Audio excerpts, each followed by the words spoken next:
యాకోబు గారు రాసిన లేఖ 1వ అధ్యాయము 2వ వచనం నుంచి నేను చదువుతాను, చూడండి. నా సోదరులారా, మీరు పలు విధములైన పరీక్షలను ఎదుర్కొన్నప్పుడు మిమ్ము మీరు అదృష్టవంతులుగా ఎంచుకొనుడు. యాకోబు గారు లేఖలో మనతో ఏమని మాట్లాడుతూ ఉన్నాడంటే, నా సోదరులారా అని సంబోధిస్తూ, మీరు పలు విధములైన పరీక్షలను ఎదుర్కొన్నప్పుడు. ఒక మనిషికి చాలా రకాల పరీక్షలు ఎదురవుతూ ఉంటాయి. అన్నిటిని కూడా తట్టుకొని నిలబడాలంటే, అన్నిటిని కూడా ఎదిరించాలంటే ఒక్కొక్కసారి మానవ శక్తి సరిపోదు. లేదా నాకెంతో మంది బంధువర్గం ఉంది, స్నేహితులున్నారు, నాకు ఏ కష్టం వచ్చినా సరే వారికి ఒక చిన్నగా కబురు పంపించినా చాలు, క్షణములో వచ్చి నా చింత ఉంటారు అనే ధీమాతో కూడా చాలా మంది జీవిస్తూ ఉంటారు. అలాంటి వారితో ప్రభు వాక్కు ఏమని పలుకుతూ ఉందంటే, మీరు పలు విధములైన పరీక్షలను ఎదుర్కొన్నప్పుడు మిమ్ము మీరు అదృష్టవంతులుగా ఎంచుకొనుడు. మనము కష్టాల్లో ఉన్నప్పుడు మనం ఎలా అదృష్టవంతులం అవుతాము? బాధతో ఉంటాము కదా, ఇబ్బందులు పడుతూ ఉంటాము కదా, అది మనకి ఎలా అదృష్టం అవుతూ ఉంది? అది దురదృష్టమే కదా. ఎవరు చూసినా కూడాను ఇతను ఎంతగా దురదృష్టవంతుడు, ఇతడు ఏది చేసినా కూడా ఇతనికి అందులో సరైన ఫలం పొందుకోవడం లేదు, సరైన ప్రతిఫలాన్ని అతడు ఆశించుతున్నాడు, కానీ అతను పొందుకోవడం లేదు. ఇతడు ఒక గొప్ప దరిద్రుడు అని ఎంతో మంది ఒక్కోసారి నిందించడం మనం చూస్తూ ఉన్నాం. కానీ ప్రభు ఏమంటున్నాడంటే, నీవు సమస్యలను ఎదుర్కొన్నప్పుడు, నీ శక్తికి మించిన సమస్యలు నీవు ఎదుర్కొన్నప్పుడు నీవు అదృష్టవంతుడిగా భావించు. నీవెప్పుడైతే అదృష్టవంతుడిగా భావిస్తావో ఆ సమస్యలను ఎదుర్కోవడానికి నీవు అప్పుడు బలవంతుడు అవుతావు.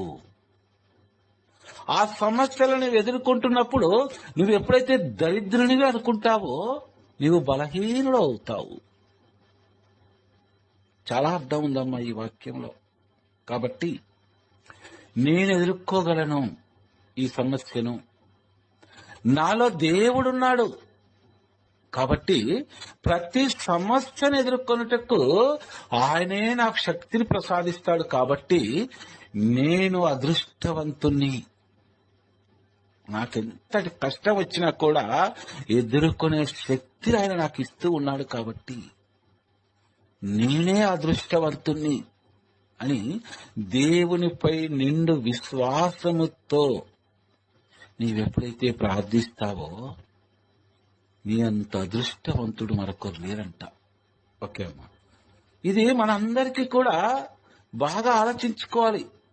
మనం ఎంత ఉన్నత స్థానంలో ఉన్నా, ఎంత పేదరికంలో ఉన్నా కూడా వ్యాధులు, బాధలు, కష్టాలు, టెన్షన్లు అనేది ప్రతి ఒక్కరి జీవితంలో ఉంటుంది. ప్రతి ఒక్కరి జీవితంలో ఉంటుంది. కాబట్టి అందరూ కూడా తెలుసుకోవాలని ప్రభు ఏమంటున్నాడంటే, మీరు పలు విధములైన పరీక్షలను ఎదుర్కొన్నప్పుడు మిమ్ము మీరు అదృష్టవంతులుగా ఎంచుకొనుడు. అలా నేను అదృష్టవంతుణ్ణి, నేను ఎంతటి సమస్యను ఇచ్చినా ఎదుర్కొనే శక్తివంతవంతుడైన దేవుడు నాలో ఉన్నాడు కాబట్టి నేను ఎదుర్కోగలను. నా అంత అదృష్టము మరెవ్వరికుంటుంది అని నీవు విశ్వసించినట్లయితే నీ ముందు ఎంత పెద్ద సమస్య ఉన్నా అది నీవు అవలీలగా ఎదుర్కొంటావని ఈ వాక్యం ద్వారా దేవుడు మనకి తెలియచేస్తూ ఉన్నాడు. ప్రియ దైవబిడ్డ, చూడండమ్మా, 2వ వచనం 3వ వచనం చూడండి. ఎట్లనా మీ విశ్వాసము అట్టి పరీక్షలను ఎదుర్కొనుట వలన మీకు సహనము చేకూరును. మనకేం చేకూరుతుందంట? సహనం.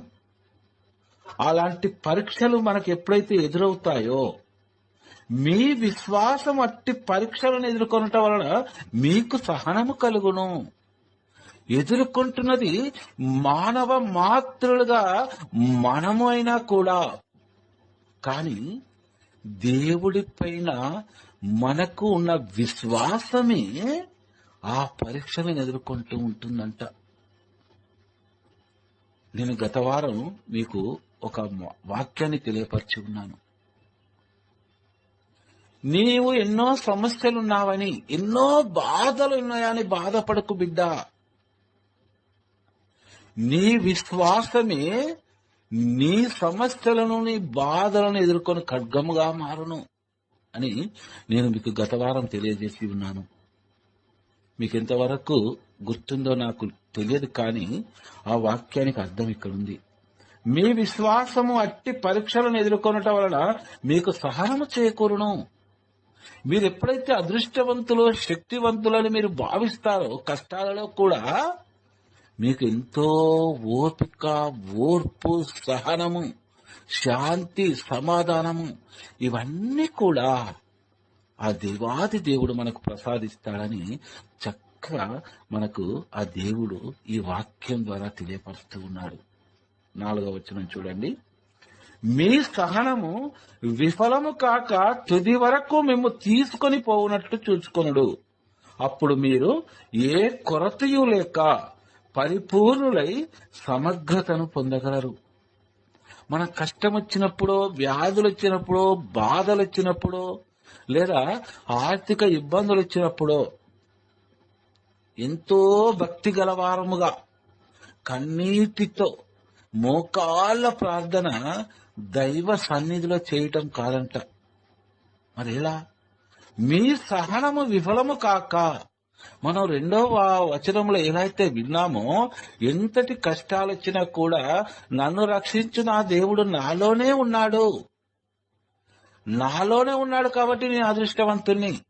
నేను అదృష్టవంతుని కాబట్టే ప్రతి సమస్యను ఎదుర్కొన్నటకు ఆయన నాకు శక్తిని ప్రసాదిస్తున్నాడు అని నీవెప్పుడైతే విశ్వసిస్తావో, ఆ సహనము, ఆ ఓపిక విఫలము కాక, ఎప్పుడు కూడా విఫలము కాకుండానట్లుగా నీవు దేవుణ్ణి వేడుకొనాలి, ఆయనను ప్రార్థించాలి.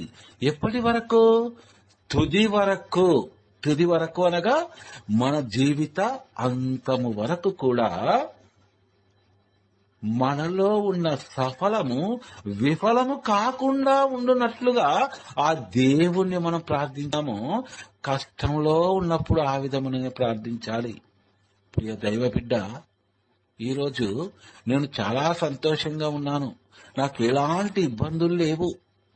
ఈరోజు నేను ప్రార్థించకపోతే ఏమవుతుంది అని అనుకోకుండా, నీవు ఘోరమైన బాధలలో, వ్యాధులలో ఉన్నప్పుడు తండ్రి దేవుని ఎలా వేడుకుంటావో, నీ కలిమిలో కూడా, నీ ప్రార్థనలో విశ్వాసము తగ్గకూడదంటున్నాడు ప్రభు. చాలా గొప్పగా మాట్లాడుతూ ఉన్నాడు. ఈ వాక్యాలను మనం అర్థం చేసుకోవాలి. కానీ మనకు అన్ని బాగున్నప్పుడు మనకు దేవుడు గుర్తురాడు. ఒకవేళ దేవుడు గుర్తుకొచ్చినా కూడా మనం చాలా బిజీ ఉంటాం. ఇప్పుడేం వెళ్తాంలే, చాలా బిజీ. ఈరోజు చర్చికి వెళ్ళాలని నా మనసులో ఎంతో ఉంది, కానీ నేను చాలా బిజీ కదా, వెళ్ళలేకపోతున్నాను. ఆయన చాలా బిజీ, ఆయన రాళ్లే ఈరోజు ఆలయానికి. ఇలాంటి సందర్భాలు మనం వినున్నాం కదమ్మా. ఒకసారి చెప్పండి, ఏమంటున్నాడు ప్రభు? మీ సఫలము విఫలము కాక తుది వరకు మేము తీసుకుపోవునట్లు చూచుకొనుడు. నీవు ఏ విధముగా ఉన్నా సరే, కలిమి ఉన్నా సరే, లేమి ఉన్నా సరే, వ్యాధులలో ఉన్నా సరే, బాధలలో ఉన్నా సరే, నీ ప్రార్థనలో విశ్వాసం తగ్గకూడదు. నీ ప్రార్థనలో అపశృతి కలగకూడదు. నీ ప్రార్థనలో సైతాను నిన్ను శోధించకూడదు. సైతాను శోధిస్తాడు దైవ బిడ్డ. నిన్ను ఎంతగా సైతాను శోధిస్తూ ఉంటాడో నీవంతగా ప్రార్థనలో ఎదగాలి. సాతాను నీ ప్రార్థన, నువ్వు చేస్తున్న ప్రార్థన మీద ఓడిపోవాలి ప్రియ దైవ బిడ్డ. ఒక యోబును శోధించి సాతాను ఏ విధముగా అయితే ఓడిపోయిందో ఆ విధముగా నీ ప్రార్థనకు సాతాను మోకాళ్ళు నాలి. అలా మనం చేయాలి అంటే మన సహనము విఫలము కాక, మన ఓపిక నశించి ఒక్కొక్క రోజు మనం ప్రార్థన చేయలేకపోతాం. ఇప్పటి వరకు నేను ఎంతో శ్రమించి వచ్చాను, అబ్బా ఇప్పుడు ప్రార్థన చేయాలా, సహనం కోల్పోతూ ఉంటాం. ఇలా ప్రతి ఒక్కరి జీవితాలలో జరుగుతూ ఉంటాయి. ఈరోజు కాదులే, రేపు ఉదయాన్నే లేచి ప్రార్థన చేసుకుంటాను, ఈరోజు బాగా టైర్డ్ అయి ఉన్నాను, విశ్వాసంతో చేయలేకపోతానేమో ప్రార్థన.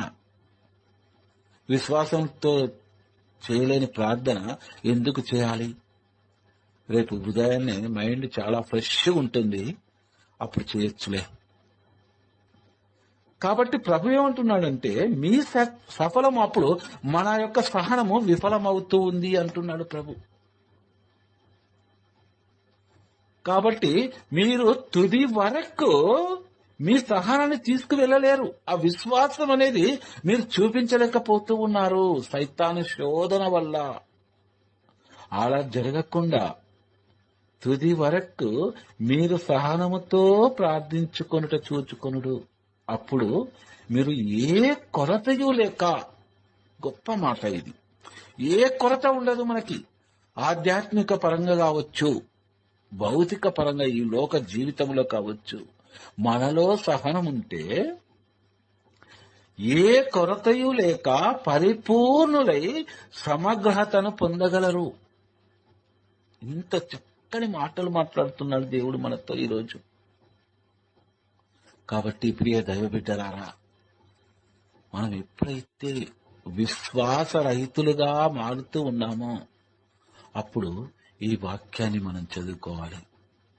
ప్రభు నాతో ఏం మాట్లాడుతూ ఉన్నాడు, ఇప్పుడు నా జీవిత విధానం ఎలా ఉంది, నేను పడిపోవడానికి కారణం ఏంటి అని నీవు తెలుసుకోగలిగినప్పుడు నీవు విశ్వాస జీవితాన్ని విడిచి పడిపోవడానికి సాతానే కారణమని నీవు కనుగొంటావు ప్రియ దైవబిడ్డ. నీలో ఉన్న, నీ ముందున్న ఆ సమస్యలో నీవు సాతాను చూడగలుగుతావు. దానితో యుద్ధం చేయడానికి నీలో ఒక గొప్ప ఆయుధం ఉంది, అదే ప్రార్థన. సహనముతో విశ్వాసముతో కూడిన ప్రార్థన. అది నీవు వదిలిపెట్టకు నీ తుది వరకు బిడ్డ అని దేవుడు ఈరోజు నీ హృదయాంతరంగంలోకి వచ్చి మాట్లాడుతున్నాడని నీవు విశ్వసించు ప్రియ దైవ బిడ్డ. 5వ వచనం చూడండి. కాని మీలో ఎవరైనాను వివేకము కొరతగా ఉన్న ఎడల అతడు దేవుడిని అడగవలెను, ఆయన దానిని ప్రసాదించును. దేవుడు ఎవ్వరిని గద్దింపక అందరకు ఉదారముగా అనుగ్రహించును కదా. మనలో ఎవరికైతే వివేకము అనగా సహనము, విశ్వాసము, మనము చాలా మంది అంటున్న ఒక మాట ఉంటూ ఉంది, ఏంటంటే బ్రదర్ నేను ఎంతో విశ్వాసంగా ప్రార్థన చేయాలనుకుంటాను, ప్రార్థనలో కూర్చుంటాను, దేవుని సన్నిధిలో మోకాలుంటాను, కానీ కళ్ళు మూసుకొని చేతులు జోడించిన వెంటనే బ్రదర్ ఏదో ఆలోచనలు, అన్ని పిచ్చి పిచ్చి ఆలోచనలు వస్తూ ఉంటాయి. ప్రార్థన చేయాలంటే నా మనసు నిలకడగా ఉండదు. నా ప్రార్థన నుంచి నా మనస్సు, నా ఆలోచన, నా సహనము, నా వివేకం అంతా కూడా ఆ చెడు ఆలోచన వైపు ఎటో వెళ్తూ ఉంది. నేను చేతులు జోడించే ఉంటాను, మోకాళ్ళలోనే ఉంటాను, దైవ సన్నిధిలోనే ఉంటాను, కానీ నా మనస్సు అనేది ఎక్కడికో వెళ్ళిపోతూ ఉంది. విశ్వాసంతోనే ప్రార్థించలేకపోతూ ఉన్నాను అని చాలా మందిలో వచ్చే ప్రశ్న ఇదే. అంతే కదా, వస్తుంది కదా ఇలాంటి శోధనే.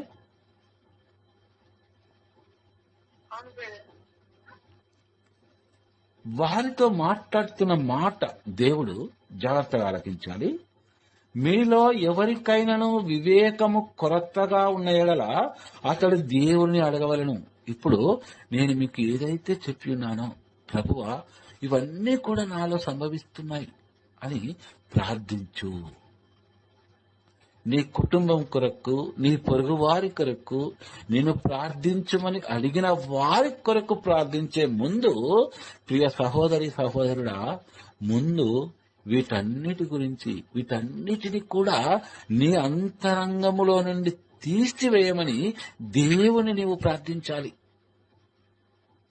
ఎప్పుడైతే అవన్నీ నీవు తీసివేస్తాడో నీ నుండి దేవుడు, నీ పొరుగు వారి గురించి, నీ కుటుంబం గురించి, నీ భార్య భర్త గురించి, నేను ప్రార్థించుమని అడిగిన వారి గురించి కూడా నీవు ఎంతో విశ్వాసముతో ప్రార్థించగలవు. ప్రియ దైవ బిడ్డ, అదే మాట్లాడుతూ ఉన్నాడు ప్రతి ఒక్కరితో ప్రభు ఈనాడు. మీలో ఎవరికైనా వివేకము కొరతగా ఉన్న యెడల అతడు దేవుని అడగవలెను. మొట్టమొదటిసారిగా మనం చేయాల్సింది ఏంటంటే, మనలో విశ్వాసము కొరబడుతూ ఉంది, తగ్గిపోతూ ఉంది. అది కావాలని నువ్వు ప్రభును ప్రార్థించు అంటున్నాడు దేవుడు. నన్ను ప్రార్థించు అంటున్నాడు తండ్రి, మన రక్షకుడైన యేసయ్య. అది ఒక్కటి మనం పొందుకోగలిగితే, ఆ దేవాది దేవుని రక్షణ మన పైన ఉంటే, మనం ఎవరి గురించి ప్రార్థన చేసినా కూడా అది సఫలమే అవుతుంది. కానీ ప్రియ సహోదరి సహోదరుడా, విఫలము కాదు. కాబట్టి మనకు కావాల్సింది వివేకము, సహనము, ఓర్పు. ఇవి మనలో ఉంటే మనం విశ్వాసముతో ప్రార్థించగలం. కాబట్టి మనం చేసిన తప్పులను, తప్పిదాలను అన్నిటినీ దేవుడు వాటన్నిటినీ దృష్టిలో ఉంచుకొని మనల్ని గద్దింపక, మనం ఎప్పుడైతే విశ్వాసముతో వాటిని తొలగించమని ప్రార్థన చేస్తామో, ఉదారముగా మనకు అనుగ్రహిస్తాడట ఆ వరప్రసాదాన్ని దేవుడు. అమ్మా, నేను ప్రతి మాట కూడా వాక్యపరంగానే చెప్తూ ఉన్నాను. ఇందులో నా సొంత జ్ఞానం ఏమాత్రము లేదు తల్లి. మీరు ప్రతి వాక్యాన్ని గమనించండి, వాక్యంలో ఉన్న లోతులోకి వెళ్ళండి, ఆ లోతులో ఉన్న ఆ పవిత్రమైన రహస్యాన్ని తెలుసుకోండి. కాబట్టి దేవుడు మనల్ని ఎవ్వరిని కూడా గద్దింపడంట. మనం చేసిన పాప కార్యాలకు గాను ఎంతో ఉదారముగా తన అనుగ్రహాన్ని, గొప్ప వరాన్ని మనకు అనుగ్రహిస్తానని దేవుడు ఈ వాక్యం ద్వారా, ఈ వాక్యాన్ని ఆలకిస్తున్న ప్రతి బిడ్డతో మాట్లాడుతున్నాడు. చూడండి అమ్మాయి 6వ వచనము. కానీ ఇది ఒకటి మాత్రం చాలా బాగా గుర్తుంచుకోవాలి. కానీ అతడు విశ్వాసముతో అడగవలెను, ఏమాత్రమును అనుమానింపరాదు. అనుమానించువాడు గాలిచే అటోనిటు కొట్టుకొను సముద్ర తరంగం వంటివాడు. మనం ఎప్పుడైతే అడగాలని దేవుని సన్నిధిలో మనము ప్రార్థిస్తూ ఉంటామో, అడిగే మాట అనగా ప్రార్థించే ప్రార్థన ఎంతో విశ్వాసంగా ఉండాలంట. ఎంతో విశ్వాసంతో అడిగినప్పుడే ఏమాత్రము కూడా అనుమానింపకూడదు, అంటే సంకోచింపకూడదు. నేను ప్రార్థన చేస్తూ ఉన్నాను, ఈ ప్రార్థన ఫలిస్తూ ఉందా, అసలు దేవుడు ఆలకిస్తాడా, ఏమో నాకైతే అనుమానమే. నేనైతే విశ్వాసంతో అయితే ప్రార్థిస్తున్నాను. నేను విశ్వాసంతో ప్రార్థించినప్పుడు ఆయన ఆలకించలేకపోతున్నాడేమో. ఇది ద్వంద్వ వైఖరి అంటాం మనం. అందుకే వాక్యం ఏమంటూ ఉందంటే, ఏమాత్రమును అనుమానింపరాదు, అనుమానించువాడు గాలిచే అటు ఇటు కొట్టుకొని సముద్ర తరంగం వంటి వాడు. ఇలాంటి ఆలోచన మనసులో పెట్టుకొని ఇంత పెద్ద సమస్య తీసేస్తాడా దేవుడు? దేవుడికి అన్ని సాధ్యమే, కానీ నా ప్రార్థన ఆలకిస్తున్నాడో లేదో. కానీ నేనైతే విశ్వాసంతోటే ప్రార్థిస్తున్నాను. ఇలా అనుకొని ప్రార్థించే వాళ్ళు ఉన్నారంట కొంతమంది. వారి గురించి ప్రభు మాట్లాడుతూ ఉన్నాడు. వారిని దేనితో పోలుస్తూ ఉన్నాడంటే సముద్ర తరంగముల వలె పోలుస్తూ ఉన్నాడు.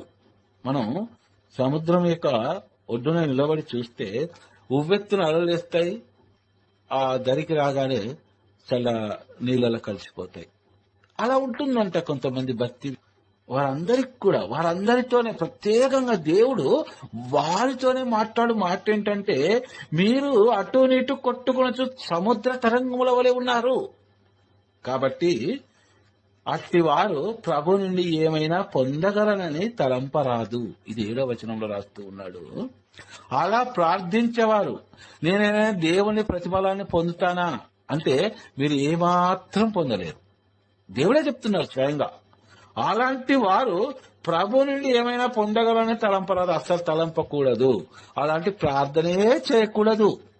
ఎందుకంటే అలాంటి ప్రార్థన దేవుడు ఆలకించాడు. కాబట్టి నీ సమయాన్ని ఎందుకు వృధా చేసుకుంటావు అవిశ్వాసంతో ప్రార్థన చేసి? నీవు సాతానుకు సంబంధికుడిగా ఉన్నావు కదా, సంబంధికురాలుగా ఉండి నీవు అవిశ్వాస ప్రార్థన చేసినప్పుడు ప్రభువు నుండి నేనేమైనా పొందగలనా అని నువ్వు ఎలా ఆలోచిస్తున్నావు? నీవు పొందగలుగుతానని ఎలా తలంచుచున్నావు? అలాంటి మనస్తత్వం ఉంటే ప్రియ దైవ బిడ్డలారా, ఎవరికైనా ఉంటే ఈ వాక్యాన్ని ఆలకించే వారిలో ఈ వాక్యాన్ని బట్టి మారు మనసు పొందమని దేవుడు మాట్లాడుతూ ఉన్నాడు. చూడండి 8వ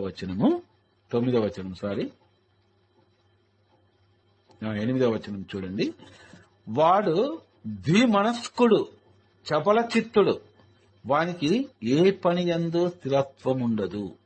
కేవలం ఒక భక్తి విశ్వాసాలందు ప్రభుని ప్రార్థించడం అందు కాకనే ఈ లోక జీవితంలో కూడా ఆ వ్యక్తి ఏ కార్యాన్నైనా పూర్తిగా సాధించలేడంట. ఆ వ్యక్తి వల్ల ఏమీ కాదంట. అలాంటి వారిని మనం చాలా మందిని చూస్తూ ఉన్నాం. మధ్యలోనే ఒక కార్యాన్ని ఆపేసిన వాళ్ళు, ఒక వర్క్ను ఆపేసిన వాళ్ళు.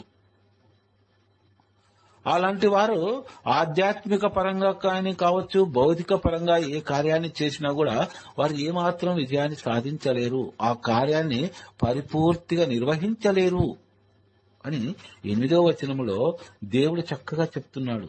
ఏమంటున్నాడు? ద్విమనస్కుడు అంటే 2 రకాల ఆలోచన చేసే వ్యక్తి. మొట్టమొదటిగా ఈ కార్యాన్ని నేను ఎలాగైనా చేయగలను అని ధైర్యంతో అడుగు చేస్తాడు.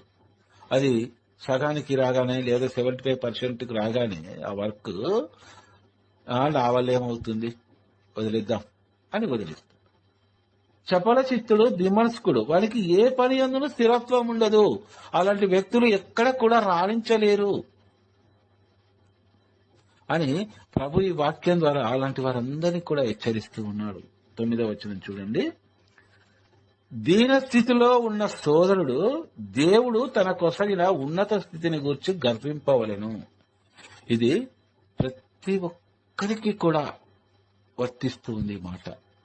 మనము కడు పేదరికంలో ఉండొచ్చు, దీన స్థితిలో ఉండొచ్చు, అందరితో అవమానాలు పొందుతూ ఉండొచ్చు. ఒక సామెత ఉంటుంది కదా, అదేంది, బావిలో పడ్డ వ్యక్తికి ఇంకా 4 రాళ్ళు ఎక్కువ పడతాయని. అదే విధంగా ఏ వ్యక్తినైతే చులకన చూస్తారో ఆ వ్యక్తికే మాటలు ఎక్కువ పడతాడు ఆ వ్యక్తి. అలాంటి వారందరితో దేవుడు చెప్పే గొప్ప మాట ఏంటంటే, ప్రియ దైవ బిడ్డ, నీవు ఈ లోక దృష్టిలో దరిద్రుడుగాను పేదవాడివిగాను నీవు అవమానకరమైన జీవితాన్ని జీవిస్తున్నానని అహర్నిశలు నీవు మనశ్శాంతి లేక నీవు నీ జీవితాన్ని జీవిస్తున్నావా? నీవు నిద్రలేని రాత్రులు ఎన్నో గడుపుతున్నావా? నన్ను ఇంతమంది అవమానిస్తున్నారు, నాకు ఈ జీవితం ఎందుకు అని అనుకుంటున్నావా అని వారి మనసుల్లో అనుకుంటున్న బిడ్డలందరికీ కూడా దేవుడు చెప్పే గొప్ప మాట ఏంటో తెలుసా?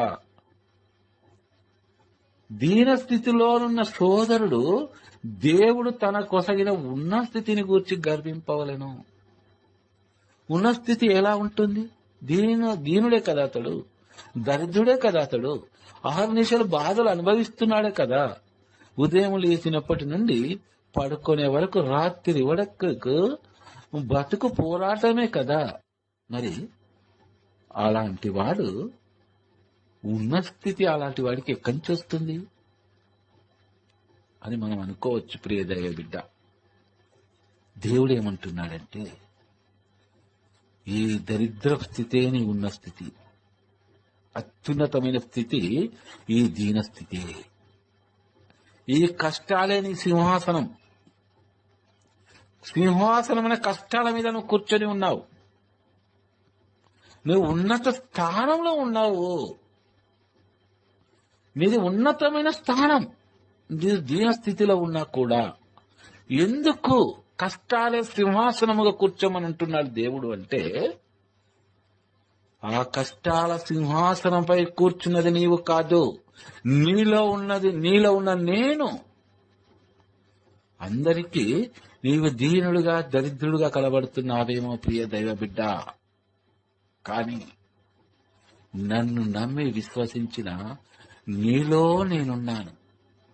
నీ ప్రతి కష్టాన్ని నేను అనుభవిస్తున్నాను నీలో ఉండి. కష్టాల సింహాసనం పైన కూర్చున్న ఉన్న స్థితిలో నేనున్నాను నీలో. కాబట్టి నీకొచ్చే కష్టాన్ని, దరిద్రాన్ని, హింసలని, అవమానాలను చూసి నీవు విరవకము, భయపడకము, దిగులు పడకము ప్రియ దైవ బిడ్డ. ఎందుకంటే అందరికి చూస్తూ నీవు నువ్వు భరిస్తున్నట్టు కనబడుతున్నావు. కానీ ప్రతి అవమానాన్ని నేను స్వీకరిస్తున్నాను. ప్రతి కష్టాన్ని నేను అనుభవిస్తున్నాను నీలో ఉండి. ప్రభువా, నీవు నాలోనే ఉన్నావు కాబట్టి నేను అదృష్టవంతునని ఎప్పుడైతే నువ్వు విశ్వసిస్తావో ప్రతిదీ కూడా నేనే అనుభవిస్తున్నానని నీవు ఎలా విశ్వసించలేకపోతున్నావు? అందుకే అంటున్నాడు ప్రభు, దీన స్థితిలో ఉన్న సోదరుడు దేవుడు తనకొసగిన ఉన్న స్థితిని గూర్చి గర్వింపవలను. తనకది ఉన్నత స్థితి అనుకోవాలి. ఎందుకంటే నాలో ఉన్నవాడు సర్వ సృష్టికర్త అయిన, సర్వాంతర్యమైన సర్వేశ్వరుడు, తండ్రి అయిన దేవుడు, పుత్రుడైన దేవుడు, పవిత్రాత్మైన దేవుడైన త్రియేక సర్వేశ్వరుడు, ఏక శరీరుడైన యావే దేవుడే నాలో ఉన్నప్పుడు ఈ కష్టాలను నేను చేస్తాయి అని నీవు ఉన్నత స్థానములో ఉన్నానని నీవు గర్వముగా ఉండు ప్రియ దైవ బిడ్డ అంటుంది వాక్యం. అర్థమవుతుందమ్మా?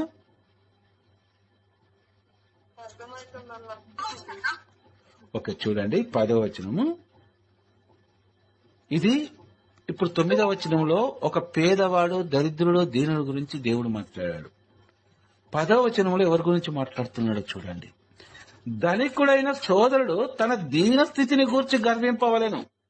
ఏలైనా గడ్డి పువ్వు వలె ధనికుడు గతించిపోవును.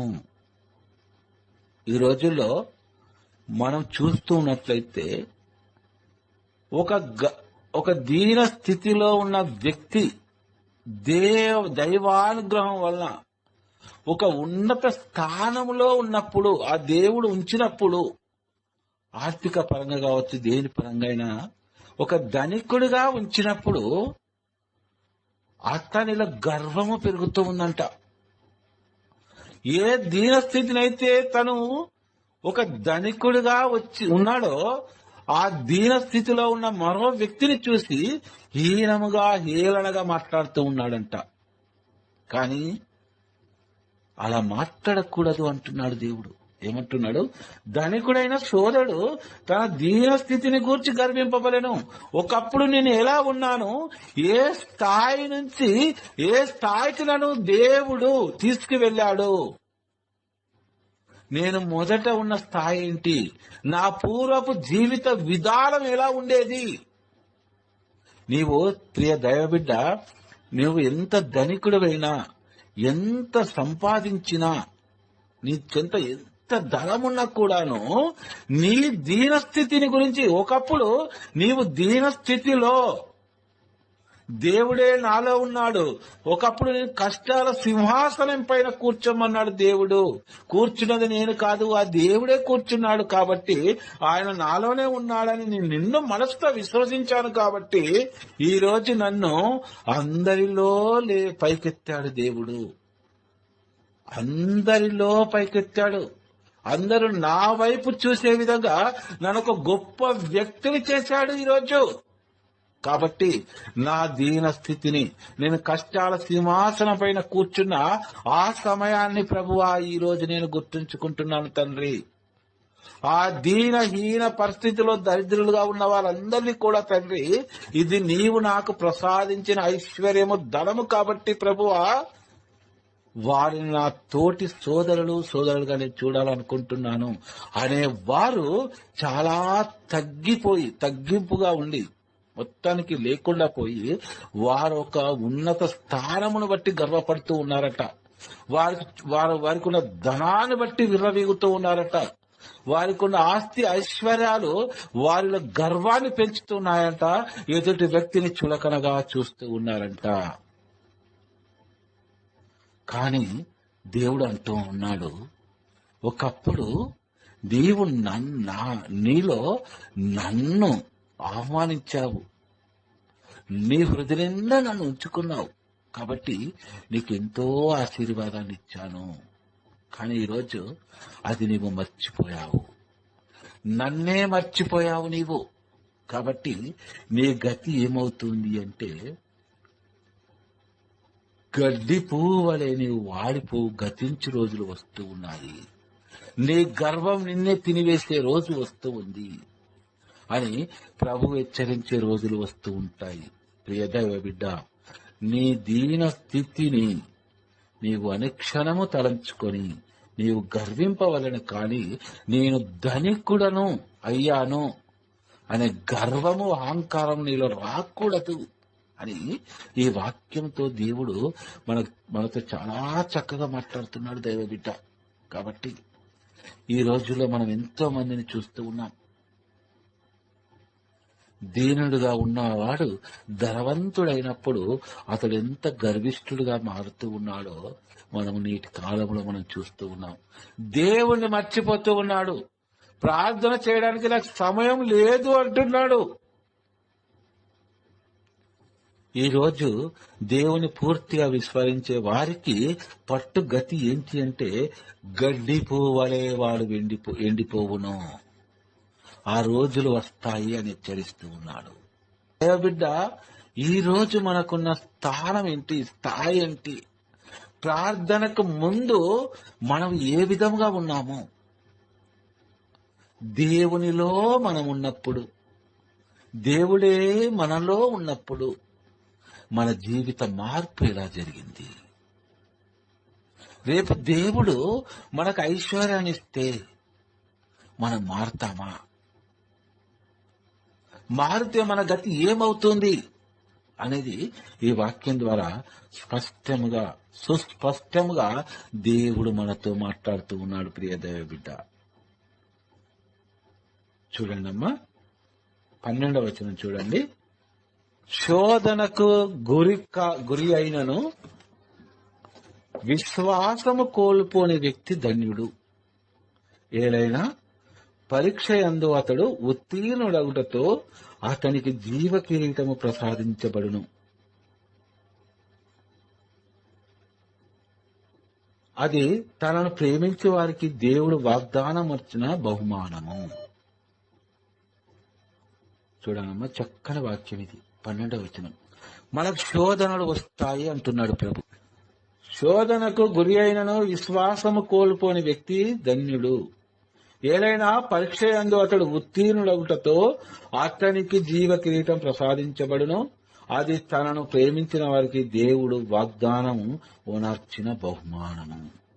కాబట్టి ఎంత మనం దేవునిలో విశ్వాసంలో బలపడుతూ ఉంటే మనకన్ని శోధనలు వస్తాయి, మనకన్ని వ్యాధులు వస్తాయి, మనకన్ని బాధలు వస్తాయి. ఎవరికి? విశ్వాసికి.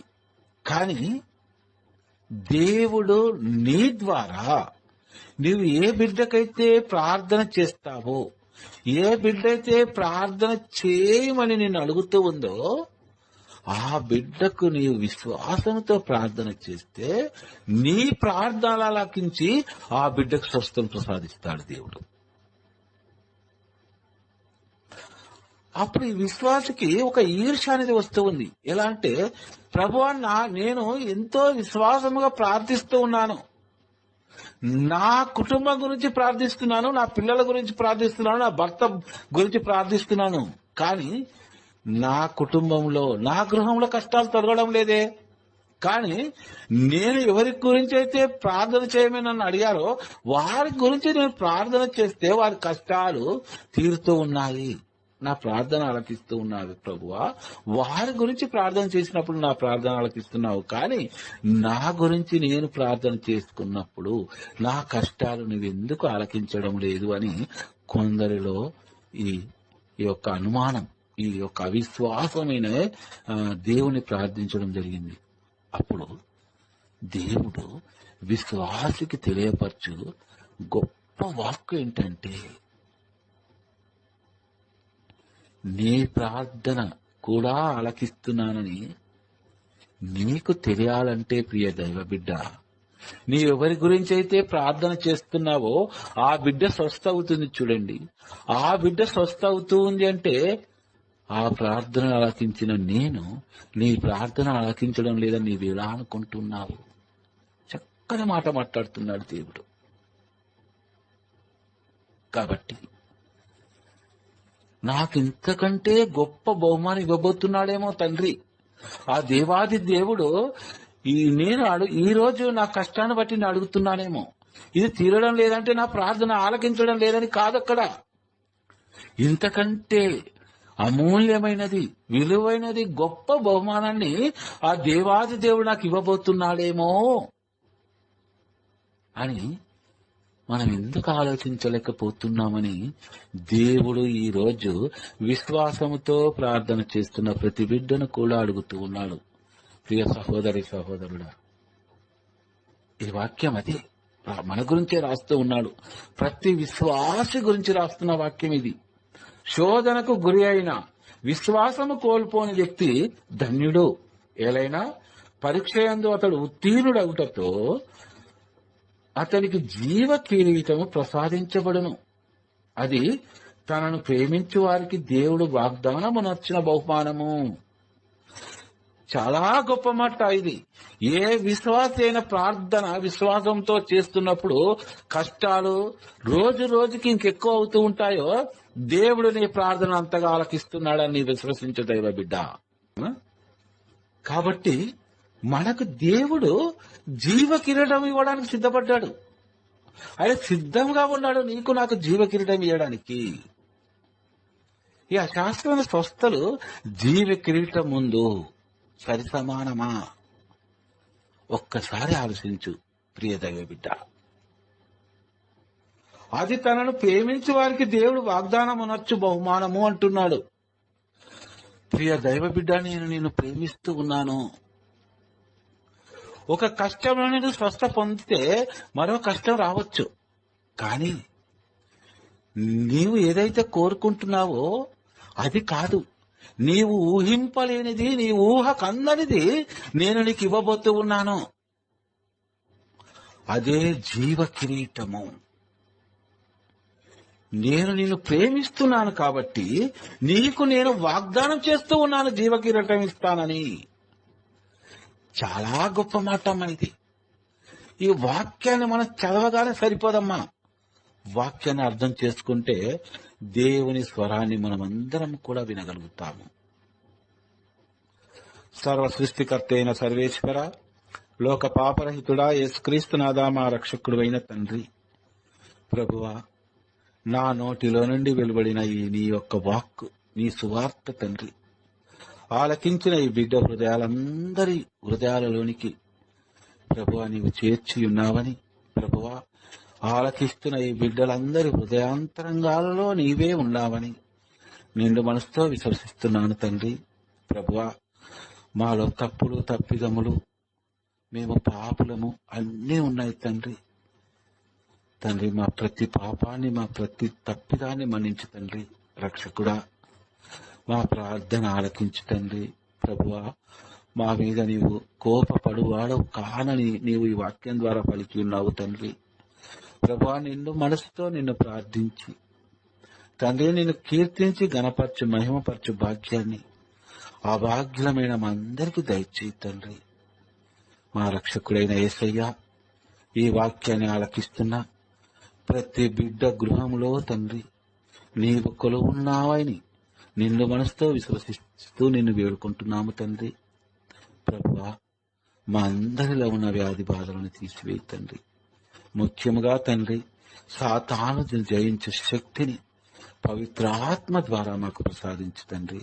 నా రక్షకుడైన యేసయ్య, మాలో ఉన్న సకల దురాత్మలను తీసివేసి ప్రతి బిడ్డలో పవిత్రాత్మ శక్తిని నింపి నీ వాక్కు చిత్త ప్రకారం జీవించు ధన్యతను మా అందరికీ దయచేయమని మా రక్షకుడా, మా తండ్రి, ఈ నా ప్రార్థనలను, మా అందరి ప్రార్థనలను మీ యొక్క పవిత్ర పాదాల చెంతకు తెచ్చి ఉన్నాము తండ్రి. సకల పునీతులారా, పునీత అంతోని వారా, అమ్మా లోకమాత మరియ తల్లి, పునీత జోజప్ప గారా, మీ అందరి మధ్యస్థ ప్రార్థన ద్వారా మా అందరి ప్రార్థనలను యేసయ్య దివ్యాస్తంలో ఉంచారని నిండు మనసుతో విశ్వసిస్తున్నాము తండ్రి. ఆమేన్.